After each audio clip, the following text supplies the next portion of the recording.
Rahmanir Rahim. Alhamdulillah wa salatu wa salam ala Rasulillah wa ba'd. All right, so we're at verse 122. Allah subhanahu wa ta'ala says, Ya bani Israel, azkuru ni'mati allati an'amtu alaykum. Children of Israel, remember my blessing which I favored you with. So we've seen this verse before in exactly the same wording. But what happens is that it's going to be modified afterwards. We've seen this part too, actually. وَأَنِّي فَضَّلْتُكُمْ عَلَى الْعَالَمِينَ.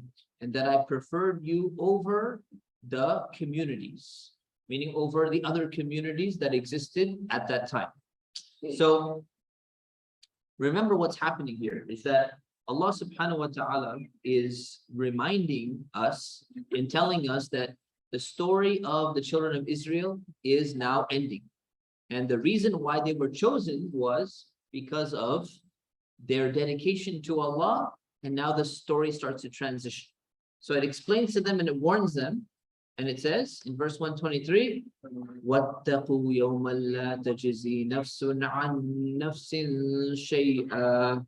Be afraid of a day when no soul can help another at all. So no person is going to be able to help another person. So we've seen this verse as well, this part. وَلَا يُقْبَلُ مِنْهَا عَدْلٌ وَلَا تَنْفَعُهَا شَفَاعَةٌ وَلَا هُمْ يُنصَرُونَ. And no compensation will be accepted, and no intercession will benefit, and no one will be helped. So if you go back and you remember about almost 100 verses back, we saw almost the exact same verse, but the words have been changed around. What was said there was that no intercession is going to be accepted and no compensation is going to be of help. And now the two words have been switched. So the word adl refers to compensation, meaning, can you buy yourself into Jannah? Can you be like, you know what, I'm going to offer $1 billion to get into paradise? You can. Can you bail yourself out of Jahannam for $10 billion? You cannot. So no compensation is going to be accepted in any way whatsoever. And can anybody hook you up and protect you? Can't.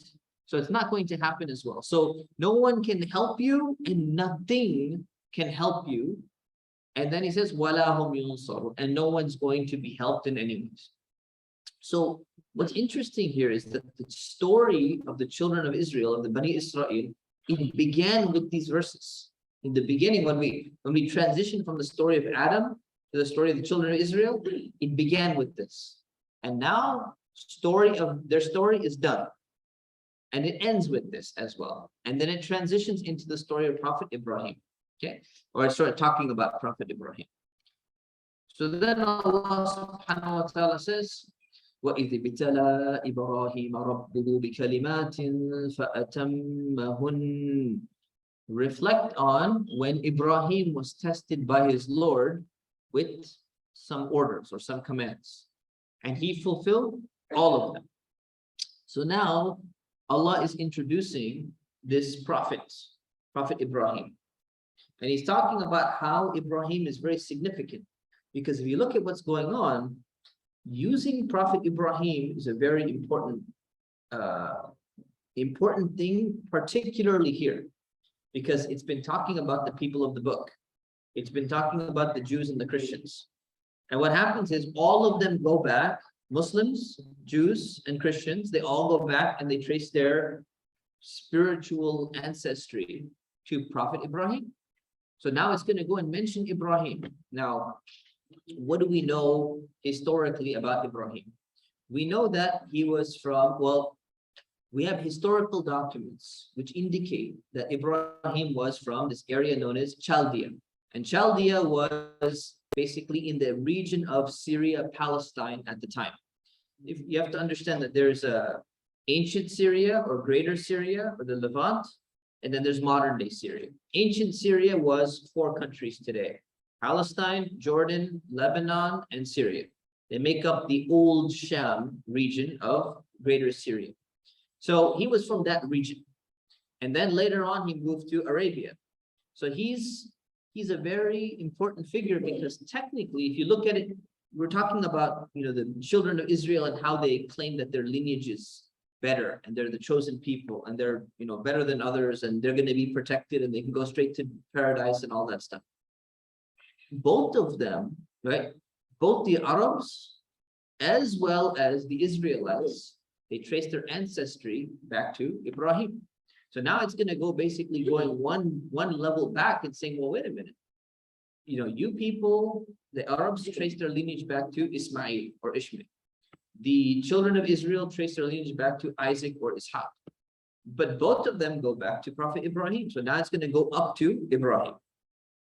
According to one of the Christian scholars, he tried to date when Prophet Ibrahim lived. Now again, you have to keep this something in mind. The Quran doesn't give any timeline for when these prophets lived. All the information that we have about the prophets outside of the Prophet Muhammad that the prophets that are mentioned in the Quran, they're all based on Jewish and Christian sources. So there's some level of probably truth to them, but we also have to take things with a grain of salt. But it's nice to see some of the numbers to kind of give an approximate time where they might have lived based upon what we know a little bit about history, what we know about the empires in which they must have lived around that time. So Prophet Ibrahim is dated somewhere between 2160 BCE to 1985 BCE. BCE means before the Christian era, okay, or before the Common Era. So this is about 2,000 years before Prophet Isa alayhi salam, before Jesus.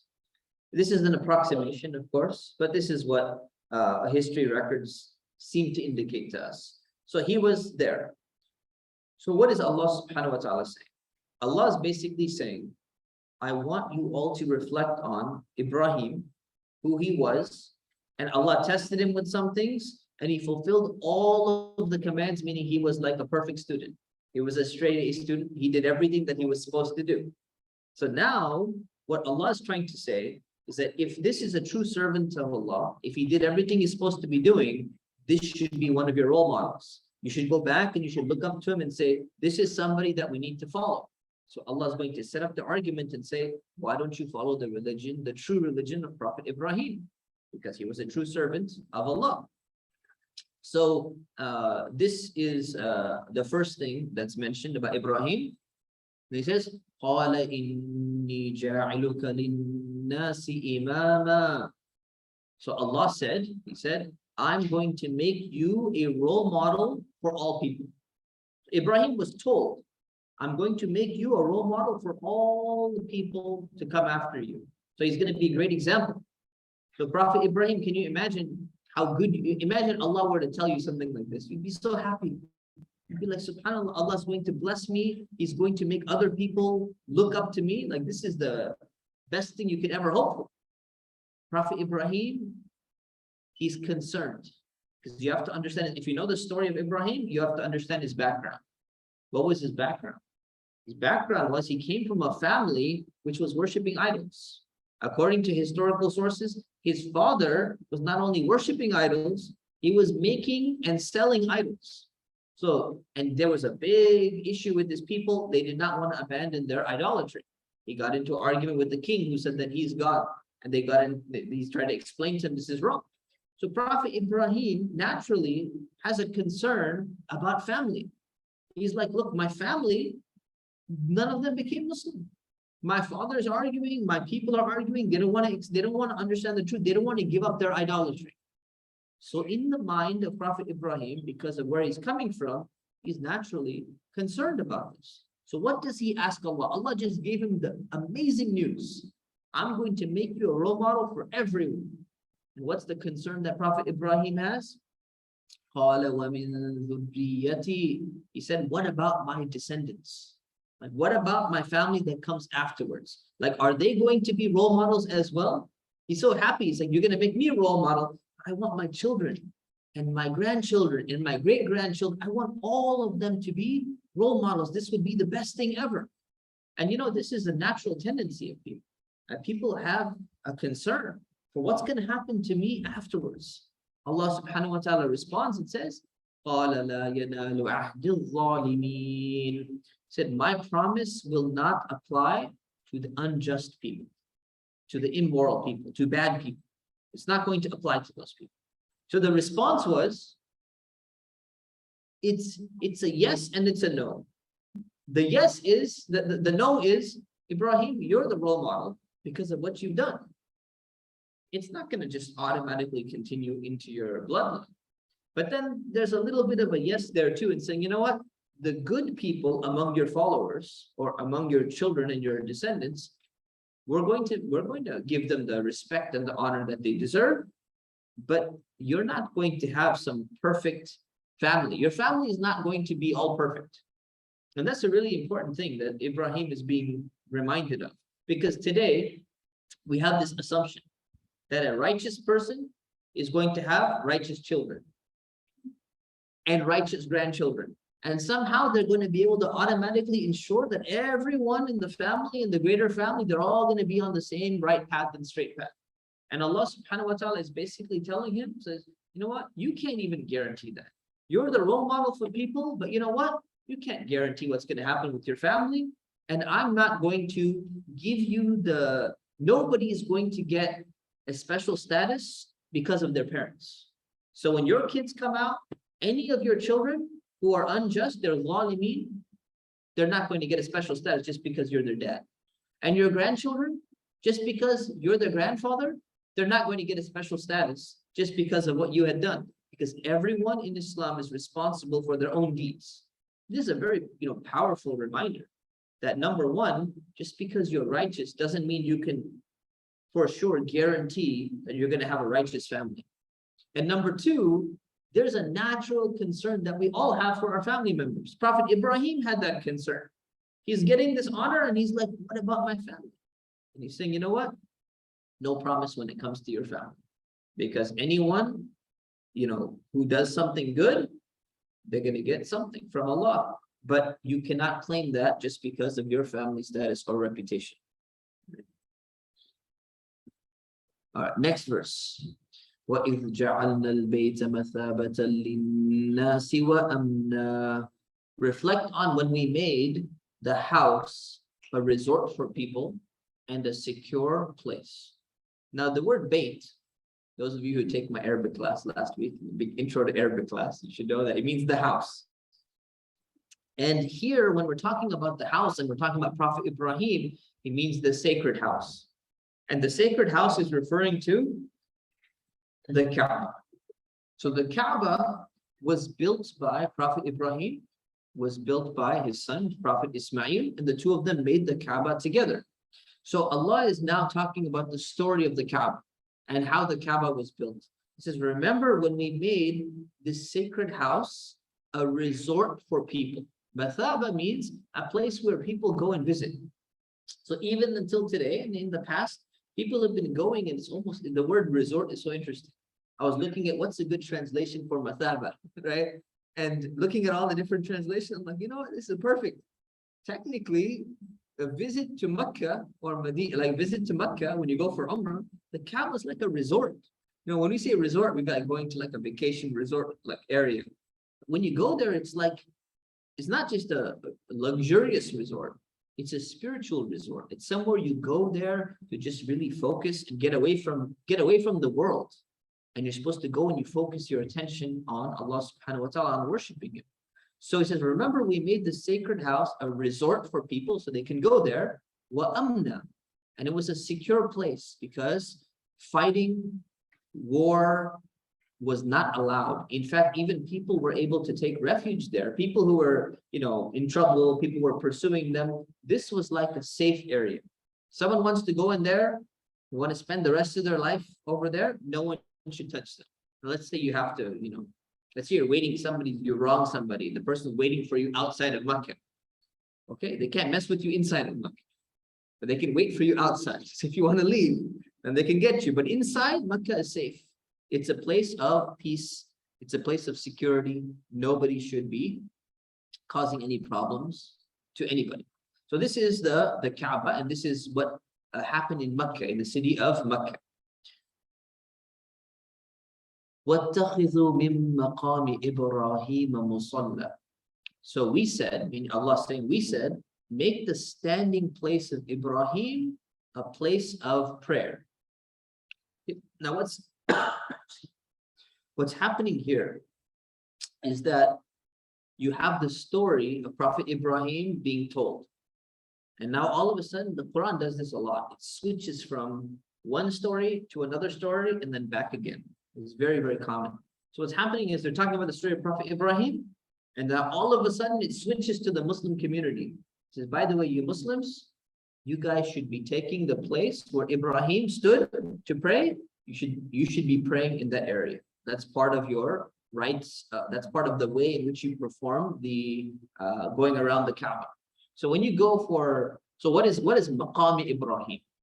So actually Maqam Ibrahim, Maqam means a place where you stand, from the word qama, to stand. So Maqam is the place in which you stand. So Maqam Ibrahim, nowadays if you go there, you see like this little enclosure.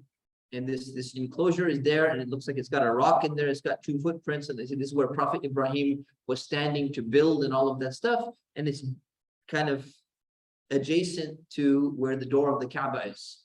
So this Maqam Ibrahim actually wasn't there. This is a little bit too much history for you, but it actually wasn't there during the time of the Prophet ﷺ. This was actually all the way in the front next to the Kaaba. But it became so crowded, they said, no, we got to move this thing a little bit back. So they just moved it back. So that's not actually, so if you see the Maqam Ibrahim today, and it's like a little monument that's there, that's not actually where it was. It was actually all the way in the front towards the Kaaba. So what is this Maqam Ibrahim? So some people say the Maqam Ibrahim is where Prophet Ibrahim used to stand. They said there was a rock in there where he used to stand on that rock, and he used to build the Kaaba with his son because it was high.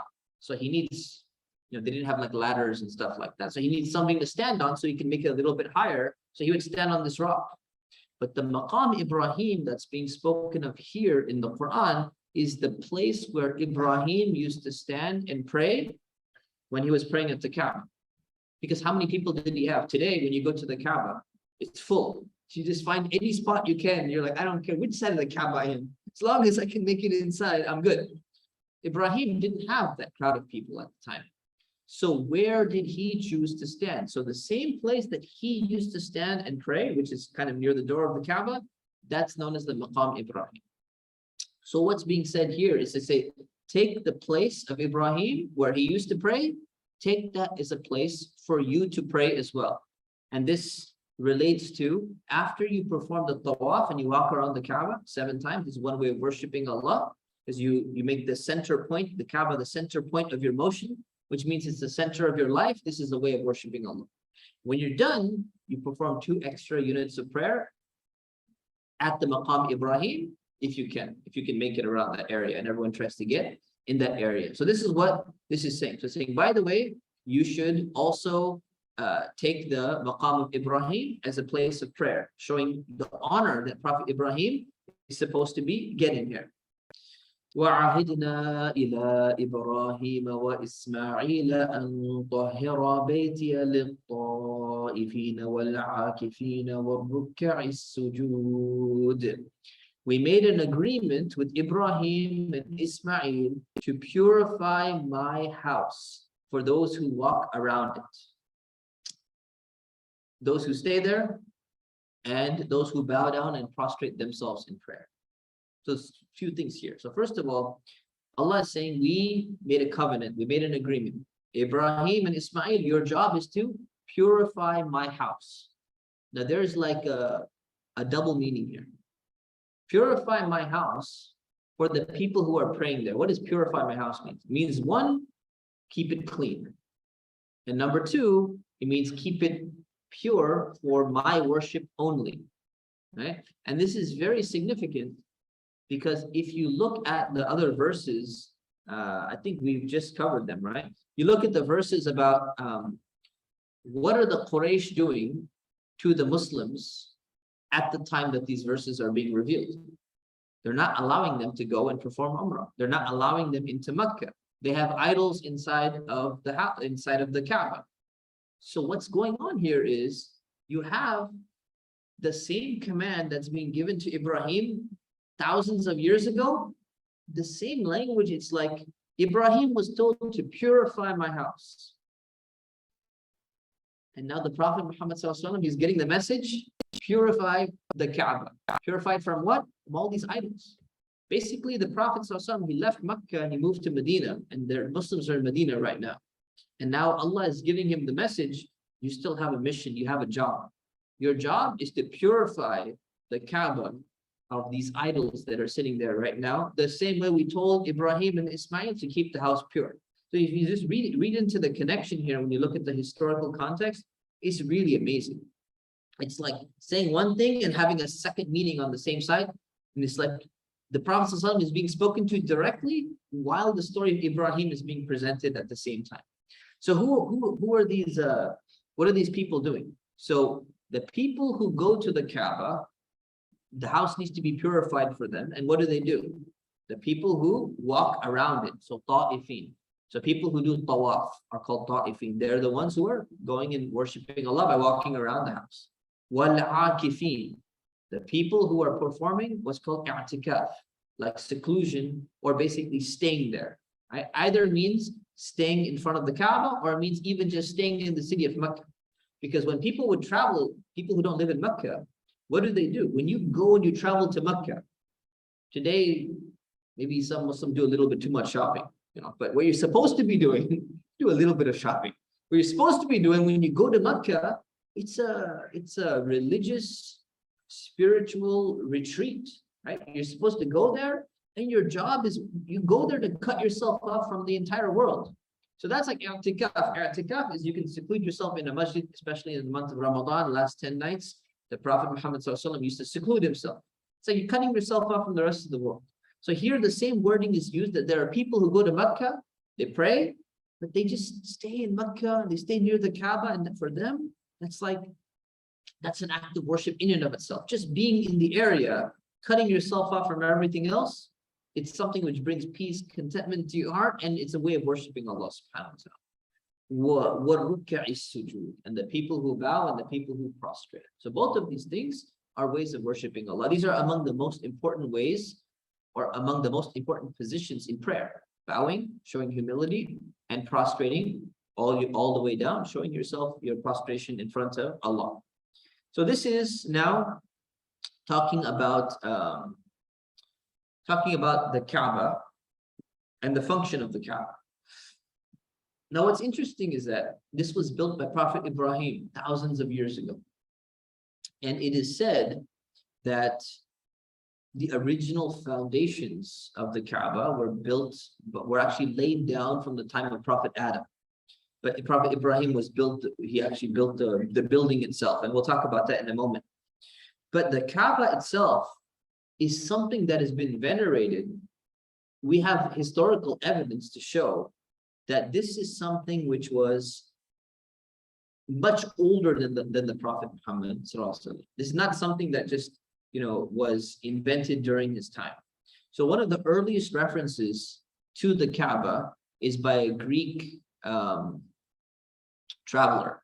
His name is Diodorus Siculus. He lived in 100 BCE, and he talks about his journeys and his travels, and he says there's this building inside of Arabia, and this building is revered by all the Arabs, and they go and they travel to it, and he documents all of this. So we even have documents going back 700 years, which basically gives some explanation of what people saw when they would go around Arabia and what was going on at the Kaaba, which is interesting. It shows you that anyone comes up with a theory, because I've seen some videos and there's some very shoddy scholarship by two academics in the 1980s, 1990s.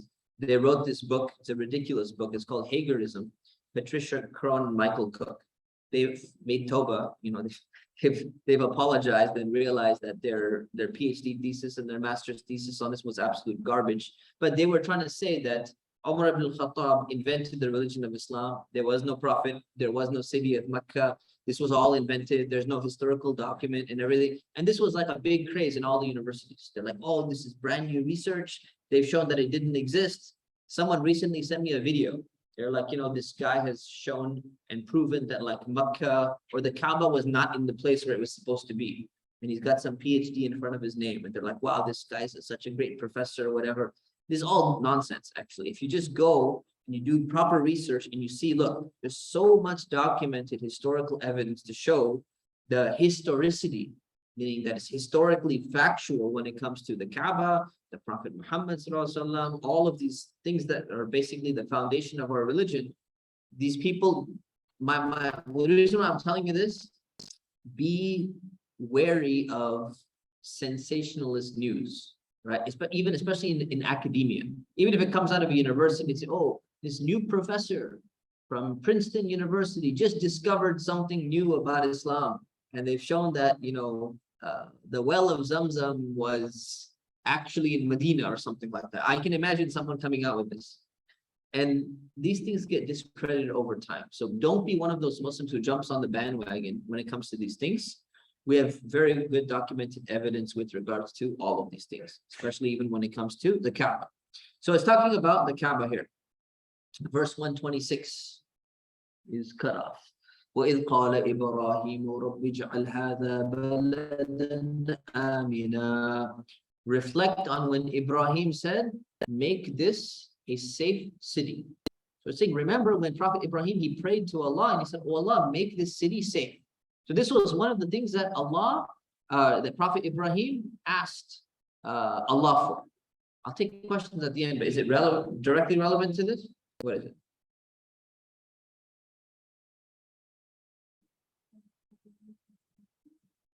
Oh, okay, yeah, it's a good question, actually.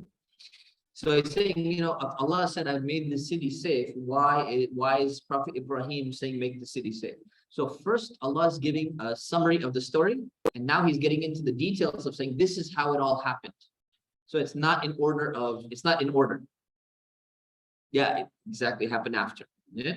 So now he's saying, remember when Ibrahim, the conversation that took place, he said, oh Allah, make this a safe city, right? Safe means that make it a place where people can go. They can actually just not worry about being attacked, not worry about being robbed or anything like that.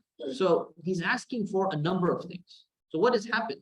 Makkah became a safe city in 3 ways. Number one, it's forbidden to shed any blood there. So you cannot retaliate against anyone. You should not be picking any fights or anything like that. Number two, I'll take it afterwards, inshallah. Number two, you cannot hunt any animals over there. So it becomes safe even for the animals. Not only safe for humans, but safe for the animals. And it makes sense too, because you know what? Allah knew that people are going to come by the millions. Now, can you imagine if Hajj season, everyone's traveling by camel and by their animals and everything? If everyone's hunting, all animals would be extinct. There's just so many people coming to Mecca. If they're all on their way, you're going to hunt all the animals are gone. Right? So it's just not going to work. So now the animals get sick. And then he said, number three, you're not even allowed to uproot any plants in Mecca. You cannot even pull out any plants, because if you do, it's going to be destroyed. Mecca will be destroyed. So Mecca is a protected place. And when Prophet Ibrahim made this dua, it became safe for people, safe for animals, and safe for the plants as well. Super safe city. وَرْزُقَ أَهْلَهُ مِنَ الثَّمَرَاتِ مَنْ آمَنَ مِنْهُمْ بِاللَّهِ وَالْيَوْمِ الْآخِرِ. So provide fruit to its people, the ones who believe in Allah and who believe in the next life. So Ibrahim asked for 2 things. Oh Allah, make the city safe, super safe. And number 2, give fruits to its people. The word thamarat. Now, fruits mainly grow in places where it's very, verdant area. It's like good rainfall, good supply of water. There's a river there or something like that. A very prosperous city. Mecca is exactly the opposite of that. It's hot, it's dry. You don't have any sources of water outside of a Zamzam well or some small well. Where are fruits going to come from?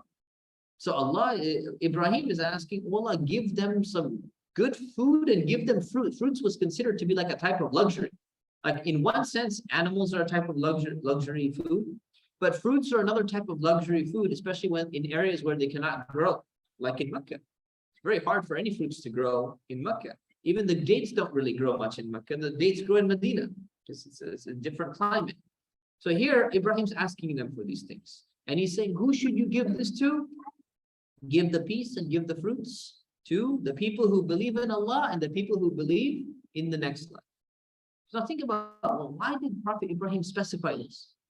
Ibrahim learned his lesson. Remember the previous dua that he made? He asked Allah, he said, oh Allah, are you going to make my descendants also leaders the way you were going to make me a role model and a leader for people? He said, my promise does not extend to people who are unjust. So he goes, oh man, I should be careful. This time I'm going to learn my lesson. I'm not going to ask for too much that goes above and beyond my, something that I've done. Like I shouldn't have said, what about all of my family? I should have said, what about my righteous family? So he learned his lesson and now he's asking Allah, oh Allah, give peace and give fruits to the people who believe in you and who are doing good deeds and all of that stuff. So he's being careful and he learned his lesson and we should learn a lesson. What does Allah subhanahu wa ta'ala respond with? قَالَ وَمَنْ كَفَرَ فَأُمَتِّعُهُ قَلِيلًا ثُمَّ أَضْطَرُّهُ إِلَىٰ عَذَابِ النَّارِ. He said, even for the disbeliever, I will let him enjoy a little bit too. So you know what? The peace is not only for the Muslims. And the fruits are not only for the Muslims. Even non-Muslims are going to get some of those benefits in this life. But I will then drag him to the punishment of the fire. وَبِئْسَ الْمَصِيرُ. A horrible place to be. So when Ibrahim asked for something, Allah said, no, I'm going to be even more merciful and I'm going to give those people something in this life. And that's why the word, when we say Bismillahir Rahmanir Rahim, there's the word Rahman, which means the merciful, the compassionate. And then there's Rahim, the merciful or compassionate. They're almost synonymous. But the scholars say there's one main difference between the word Rahman and the word Rahim. The word Rahman is all-encompassing and it's vast, it's wide. It applies to everyone in this world. So one way of looking at it is it applies to everyone. Rahim is specific to people who are obeying Allah subhanahu wa ta'ala. So Rahman, everyone gets Allah's mercy at some level. They get to breathe, they get a digestive system, they get a immune system, they get food, they get all sorts of things. Rahim is the special mercy that Allah subhanahu wa ta'ala shows. Another way to look at it is Rahman applies to this dunya, to this world. It's going to allow people to have some level of, despite what they're doing, they're still going to get some stuff in this world. But Rahim applies to the next life. When someone is doing what they're supposed to be doing in this world, Allah is going to show that special mercy on the day of judgment to those people who met a certain threshold of believing and doing good deeds that they should have been doing. So this is a really interesting principle, because sometimes people, they look at somebody who's doing something wrong, right? Somebody's oppressive, somebody is arrogant, somebody is cursing Allah, they don't believe in Allah. You say, why did Allah bless them? They have a nice house and they have so much money and they have all these things. What about us? Why are they getting all these things? And this exactly, and Ibrahim was like, you know what, give these things to the people who believe, because he's trying to make up for what he said before. Allah subhanahu wa ta'ala's response is, no, I'm going to give these things of this world, I'm going to give it even to the people who disbelieve. But don't let them think that just because they're getting all these things, that they're somehow blessed. No, because then they're going to enjoy a little bit in this world, but then they're going to have to suffer later on. So when it comes to this world, everyone's going to get some level of enjoyment. It's not specifically restricted to only one group. So this is a general principle that is being taught to us here. All right, and then I had one more thing to say. No, that's fine, we'll skip that. All right, the next verse. وَإِذْ يَرْفَعُ إِبْرَاهِيمُ الْقَوَاعِدَ مِنَ الْبَيْتِ وَإِسْمَاعِيلُ رَبَّنَا تَقَبَّلْ مِنَّا. Reflect on when Ibrahim was raising the foundations of the house along with Ismail. And what did they do? They asked, they made a dua and said, our Lord, accept from us. Meaning, accept this effort, accept this work from us that we're dealing with right now. So this is kind of the word qawaid, the foundations. This is where scholars have said, you know what? There are some historical reports. They're not that strong, but the reports are there that says that the foundation, meaning not the foundation, but like the spot itself was marked out during the time of Prophet Adam. And then Ibrahim came to a spot which was already chosen, and he was building the actual house, the foundations of the house, even though there was a foundational place that was already there. So he was guided to go towards Mecca. So that's one of the reasons why, one of the explanations that scholars give to support this idea. But regardless of whether it was him who built it or whether Adam built it in the first place or established it in the first place, Prophet Ibrahim is told by Allah to build the Kaaba. And now he's recalling the conversation and saying, while Prophet Ibrahim was building, what were they doing? Ibrahim and Ismail and his son, what were they doing? They were making dua, they were calling on Allah. So while they're engaged in work, they're asking Allah, oh Allah, accept this from us, accept this effort that we're doing. And this is an important mentality, right? This is an important principle. Prophet Ibrahim is a prophet. He's got revelation by Allah. Allah told him, you're supposed to build the Kaaba. He didn't just come up with the idea himself. Allah told him, you construct this building in this place. So he went. Now, you can have this mentality and say, well, I'm doing what Allah told me to do. So it must be good. I must be fine. I must be doing the right thing. There's nothing further to do. But that's not what Ibrahim's doing. Ibrahim is doing what Allah told him to do. And at the same time, he's asking Allah to accept what he's doing. It's humility. It's the opposite of arrogance, right? It's like someone who finishes a prayer says, you know what? I put a lot of effort into my prayer. I'm focused so well. But you're not going to ask Allah, oh Allah, accept this prayer? So, no.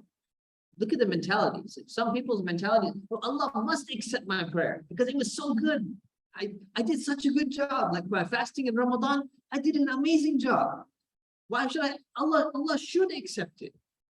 It's not about you. You, first of all, you don't know how good your fast was. You don't know how good your prayer was, right? First, second of all, Allah has no obligation on you to do anything, right? So when you're going and you're a servant and he's the Lord, the mentality is different. You ask Allah always have a level of humility. And you say, you know what? Oh Allah, I'm doing this prayer. Oh Allah, I'm making this building. Oh Allah, I'm doing this fasting. But I may have shortcomings in it. Oh Allah, accept this from me despite my shortcomings. If my intention is good, make my intention good and accept this from me. This is the level of humility that we find with Prophet Ibrahim. Innaka antas sami'ul alim. Only you are the hearing and the knowing. So meaning you are the hearing because we are asking you, oh Allah, accept this from us. And you hear everything. So you hear our dua, you hear our supplication, our prayer. And you are the all-knowing, meaning you know what's in our hearts. You know our intention. You know what we were really trying to do. So accept whatever good intention that we had from, that we had in our hearts to do your work. And then they kept on praying. رَبَّنَا وَجَعَلْنَا مُسْلِمَيْنِ لَكَ وَمِنْ ذُرِّيَّتِنَا أُمَّةً مُسْلِمَةً لَكَ. Our Lord, make us obedient to you. So I just translated it this way. It says, وَجَعَلْنَا مُسْلِمَيْنِ لَكَ. Muslimaini, from the word Muslim, can mean either Muslim, like Muslim with the identity marker, capital M, Muslim, or the word Muslim actually means to surrender or to submit or to be obedient. So it could have a verbal meaning or it could have a nounal meaning. Like I'm a Muslim as an identity marker, or I'm engaging in the act of Islam, which means I'm engaging in obedience, I'm engaging in surrender, I'm engaging in submission. And what's interesting is that whenever the word Islam or Muslim is used in the Quran, it's not primarily as an identity marker. It's used more in the verbal form, meaning that there's supposed to be action of surrender and submission and obedience. because that's the core of Islam, actually surrendering yourself to Allah. So saying, oh Allah, make us too obedient to you, but then the word Muslim is still there. So there's an aspect of surrender and obedience, and there's an aspect of using the word Muslim to show what? What religion was Prophet Ibrahim following? What would he have defined himself as? As a Muslim. Why? Because he's surrendering himself. He's obeying Allah subhanahu wa ta'ala. He's saying, make us Muslims to you. Make us obedient to you. وَمِن ذُرِّيَّتِنَا أُمَّةً مُسْلِمَةً لَكَ. And make our descendants a community that's obedient to you.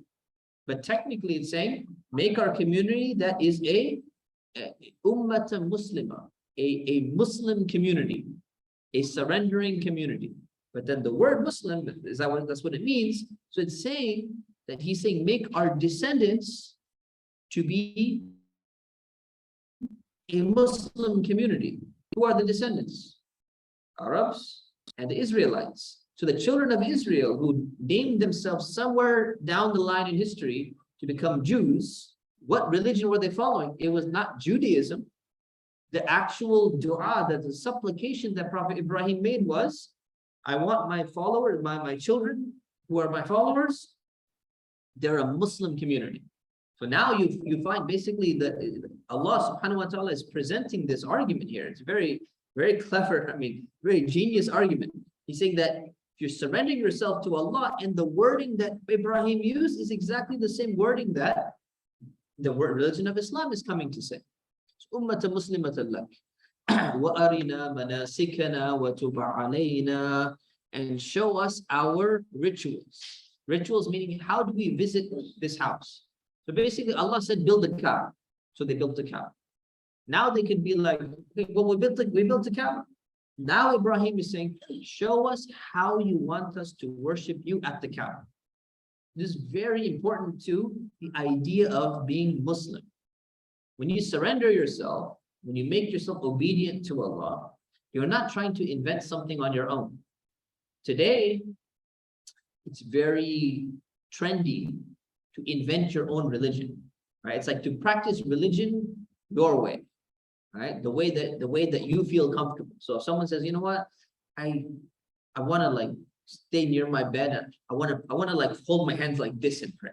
The Prophet ﷺ, he used to go like this and he used to pray. It's like, yeah, but I'm used to, I want to do this, or I want to do the cross-legged meditation posture. I want to do like, one of these things. I have like this feeling, I just feel more comfortable in this way. Or some people, they say, I want to put my two hands together near my center line. If you're into like martial arts and stuff, you know about this center point, helps me balance myself out. I want to pray like that.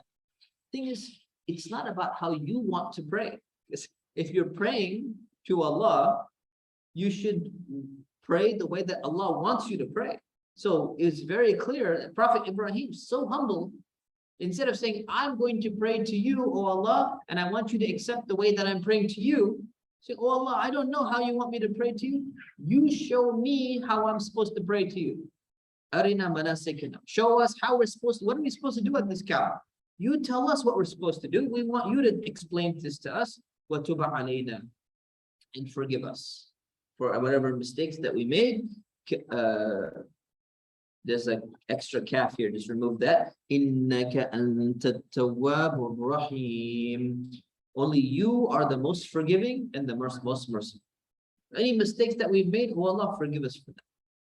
So this is the dua of Prophet Ibrahim continued. And then the last part says, رَبَّنَا وَبَعَثْ فِيهِمْ رَسُولًا مِّنْهُمْ. Said, our Lord, both of them are praying. Ibrahim and Ismail, they're making this dua. Our Lord, send them a messenger from themselves. So them refers to the people of this place. What is this place? Mecca. Because they built the Kaaba in Mecca. It says, oh Allah, there's going to be people who come and who start living in this area of Mecca and in the surrounding regions. Oh Allah, send these people who live in this area, send them a messenger from themselves. Why is that so significant? Because most prophets, not all of them, but most prophets came directly from the same people of whatever village or whatever town or something like that. Why? Because you can relate to them more. If somebody's from your own people, they speak your language, they have your style, they have everything, it's easier to connect with that person. We talk about this all the time. Say, you know what, some speakers are, you know, more relevant because they understand the culture and they can connect with people. People say this about you young people all the time. We need someone who can understand the youth and connect with the youth, and this other people, it's hard for them to connect because you're not from amongst those people who have a shared experience, life experience. So there's very few prophets who are not from the people. One of them would be Prophet Lut. Right? Prophet Lut was not from among those people. He went and he was going and preaching to those people, but he was not directly from among them. So Ibrahim is saying, oh Allah, send them a prophet from amongst themselves, meaning from the Arab people. Ibrahim is not from them. Remember, he's from Chaldea. He's from this greater region of Syria. He's not an Arab. He's not in this region. Right? So he came and his children, grandchildren became Arabized, Musta'arab. They adopted the Arabic culture, started dressing like that, they started speaking like that, but that they're not originally, you know, part of that race. So he's saying, send them a prophet from among themselves. A direct connection to the prophet that has just come, Prophet Muhammad sallallahu alaihi wasallam, who is from the lineage of Prophet Ibrahim. What is his function? What is he supposed to do? يَتْلُو عَلَيْهِمْ آيَاتِكَ وَيُعَلِّمُهُمُ الْكِتَابَ وَالْحِكْمَةَ وَيُزَكِّيهِمْ. So his prayer was, send them a prophet, and the prophet has 4 jobs to do. 4 different jobs. Number 1, he's going to recite your revelations to them. If you look at the Prophet Muhammad, his job is, number 1, when the Quran comes, he's supposed to recite the Quran to people. Number 2, teach them the book. If he teaches them the book, that's different from reciting the Quran. 2 different functions. One of them is giving the actual wording. The second one is teaching them the book, meaning explaining to them what the book is supposed to mean in terms of what these words mean. It's not just the postman who says, here's the Quran, figure it out on your own. No, his job is to teach it, explain it. Wal hikmah, and the wisdom. The wisdom refers to his own supplementary teachings of how to live the Quran in your life, but not directly explaining the wording itself. It's like, this is how you practice it in your life. وَيُزَكِّيهِمْ, and purifies them.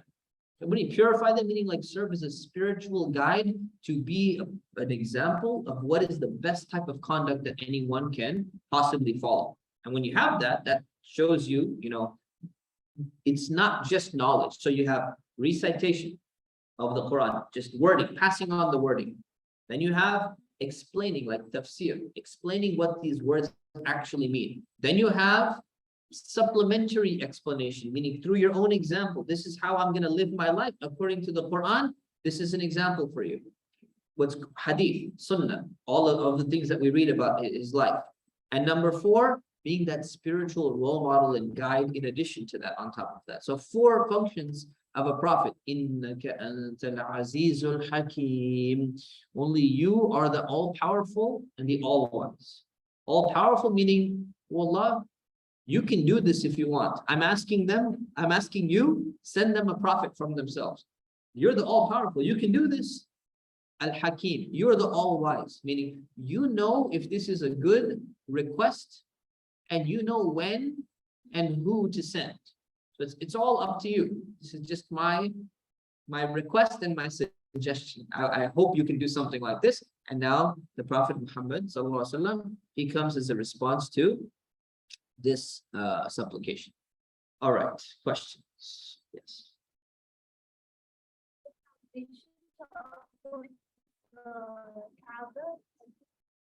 You said the foundation was from the Prophet Adam. So like when you were king, and like the whole the earth was filled with water, then what happened to the foundation? Okay. So in terms of the foundation of the Kaaba being from the time of Prophet Adam, I said some scholars have said that. So we don't know for sure if that's the case, but it might have been the case. Your question is what happened when it came to Prophet Noah? Did his flood somehow reach the foundations or whatever? Even if it did, it's just stone. It wouldn't affect it. Okay. Another question, yes.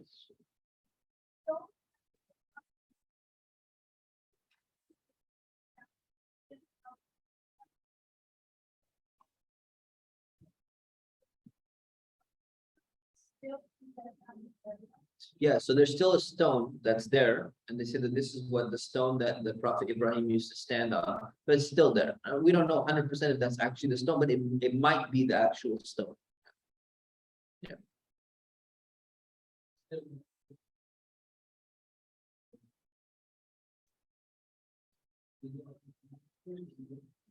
Is Muslim an English word? Yeah. So Muslim is an Arabic word, which means to surrender. And now when we say Muslim in English, right, it's referring back to the Arabic word. So it has two meanings. It has either one, original meaning of somebody who surrenders, or two, somebody who basically believes in the Quran and believes in the Prophet Muhammad. That's what it means. Okay. Question, I know this is kind of general, but then you all talk about the Sabians, right? Can you talk a little more about the Sabians and what my knowledge is kind of like the polytheist kind of, and that also we did cover the Sabians in the previous sessions. Yeah, but like a little bit more in detail and like also about the Buddhists that are in time in the Hindus and stuff like that. Is that also somewhere within Sabians? Or somewhere in the Quran? Oh, do the Hindus, okay, so where do the Hindus and the Buddhists and other people fall into the Quran? Like are other religions being covered? Okay, so it doesn't mention any of those religions by name in particular, but it refers to the characteristics which are general across the board. There are some people who don't believe in any God. They don't even believe in a creator. There are some people who worship Allah, but they don't follow a revealed book. That's what Sabians are kind of like probably referring to. When it comes to Buddhists and when it comes to Hindus, in terms of how they had already evolved their religion during the time of the Prophet ﷺ, they were already in the category of idol worshippers, because you have Hindus having over like 1 million gods, and you have the Buddhists who are supposed to be followers of the Buddha and Gautama, but they had developed a level of idolatry with the statues of Buddha and everything and how they used it to concentrate. It basically became idolatrous by that time. So the idolatry that's being criticized is already being included in that. Who has not asked the question? Yes.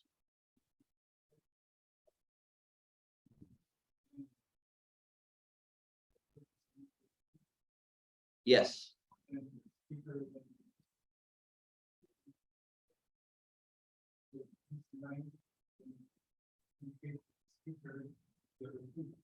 Yeah, Ibrahim and Ismail. So the question was, when it says make us Muslims, make us submissive to you, it's referring to two people. It was Ibrahim and Ismail both making the dua, so it's referring to the two.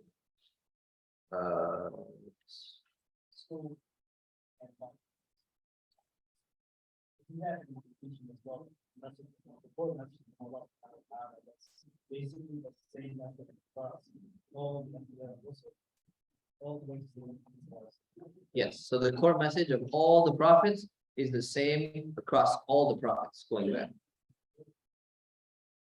And the wording is an indication to that, yes. And that's kind of the point that's being addressed here. And you're going to see next week how Allah develops the argument further to explain, hey, do you guys say that these prophets were Jews or Christians? That's going to go into detail more like that. Okay. Yes.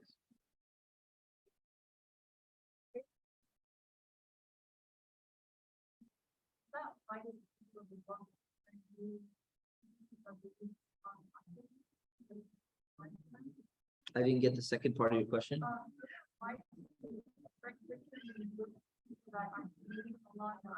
Yeah. Oh, would that apply to them? No, so it doesn't matter if it applies to them, because you're talking about the prayer of Prophet Ibrahim about getting fruits and getting peace, right? So he was asking for fruits and peace specifically to those people who believe in Allah and who believe in the next life.